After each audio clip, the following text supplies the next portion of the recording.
अपने संसदीय क्षेत्र वाराणसी के दौरे पर थे। करीब 4 महीने बाद काशी आए पीएम ने वाराणसी को कई तोहफे दिए। पीएम ने अक्षय पात्र मिड डे मील आपको बता दें किचन का उद्घाटन किया, तो वहीं इसके बाद पीएम मोदी ने शिक्षा समागम का शुभारंभ भी किया।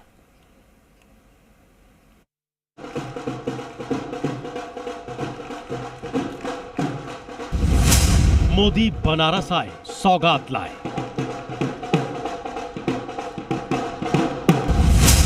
अक्षय पात्र किचन का उद्घाटन।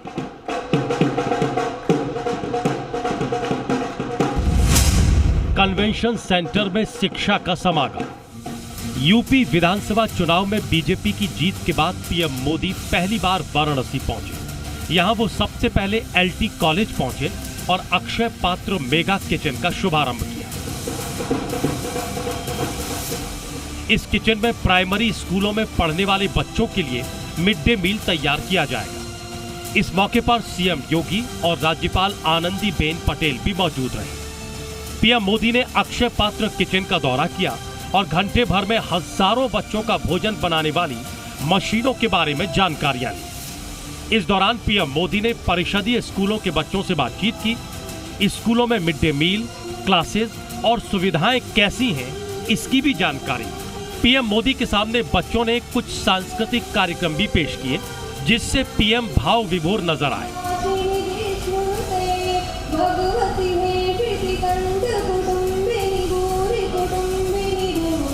एलटी कॉलेज परिसर में महिषासुर मर्दिनी गीत की प्रस्तुति हुई।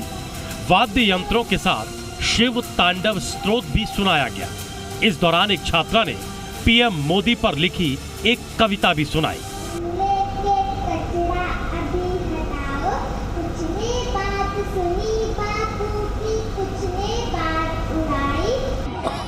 तू बहुत अच्छा बेटी, बहुत अच्छा। मोदी ने कहा कि आप मेरे लिए क्या तैयार किए हैं, तो हम उनके लिए सितांडा तैयार किए थे। और वो बोले कि क्या आप रोज स्कूल जाते हैं, तो हम लोग बोले हाँ। आपको पौष्टिक भोजन मिलता है, तो हम लोग कहा हाँ क्या मत। वाराणसी में 62वें अक्षय पात्र किचन, जिसकी क्षमता 1 लाख बच्चों को एक साथ खाना खिलाने की है, उसका उद्घाटन करने के बाद पीएम मोदी रुद्राक्ष कन्वेंशन पहुंचे, जहां पीएम के पहुंचने से पहले ही कुर्सियां भरी हुई थी। पूरा सेंटर पीएम मोदी के होर्डिंग और बीजेपी के बैनर पोस्टर से सजा था। रुद्राक्ष कन्वेंशन सेंटर में पीएम मोदी ने अखिल भारतीय शिक्षा समागम कार्यक्रम का उद्घाटन किया। फिर शिक्षा मंत्रालय, विश्वविद्यालय अनुदान आयोग और बीएचयू की ओर से आयोजित इस कार्यक्रम को संबोधित किया। कार्यक्रम के दौरान सीएम योगी, केंद्रीय मंत्री धर्मेंद्र प्रधान, यूजीसी चेयरमैन और देश भर के विश्वविद्यालयों के कुलपति मौजूद थे। पीएम ने कहा कि अखिल भारतीय शिक्षा समागम का ये आयोजन उस पवित्र धरती पर हो रहा है जहां आजादी से पहले देश की इतनी महत्वपूर्ण यूनिवर्सिटी की स्थापना हुई थी। मोक्ष का ज्ञान और काशी से क्या नाता है, ये भी समझाया।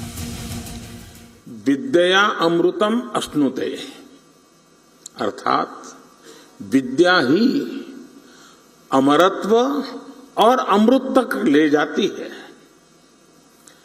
काशी को भी मोक्ष की नगरी इसलिए कहते हैं क्योंकि हमारे यहाँ मुक्ति का एकमात्र मार्ग ज्ञान को, विद्या को ही माना गया है। शिक्षा समागम में पीएम ने नई शिक्षा नीति की खासियत बताई। उन्होंने कहा कि नई नीति में पूरा फोकस बच्चों की प्रतिभा और चॉइस के हिसाब से उन्हें स्किल्ड बनाने पर है। कि राष्ट्रीय शिक्षा नीति का मूल आधार शिक्षा को संकुचित सोच के दायरे से बाहर निकालना और उसे 21वीं सदी के आधुनिक विचारों से जोड़ना है। रुद्राक्ष कन्वेंशन सेंटर में 3 दिनों तक चलने वाले शिक्षा समागम में राष्ट्रीय शिक्षा नीति के क्रियान्वयन पर चर्चा होगी। इस कार्यक्रम में हिस्सा लेने के लिए देश भर के शिक्षाविद और एक्सपर्ट पहुंचे हैं। पीएम मोदी ने समागम का उद्घाटन करने के बाद शिक्षाविदों से बात की। काशी दौरे के आखिरी पड़ाव में पीएम मोदी सिगरा स्टेडियम पहुंचे। यहां पहले फेज में तैयार होने वाले स्पोर्ट्स कॉम्प्लेक्स का अलग से मॉडल रखा गया है। साथ ही एक बड़े मॉडल में पूरा स्टेडियम नए रूप में नजर आ रहा है। पीएम मोदी ने मॉडल का मुआयना किया। पीएम मोदी ने सिगरा स्टेडियम में करीब 1800 करोड़ की योजनाओं की सौगात काशी को दी। काशी को तोहफे के बाद पीएम मोदी ने एक जनसभा को संबोधित किया। पीएम ने काशी में अपने भाषण की शुरुआत हर हर महादेव के उद्घोष के साथ की। हर हर महादेव।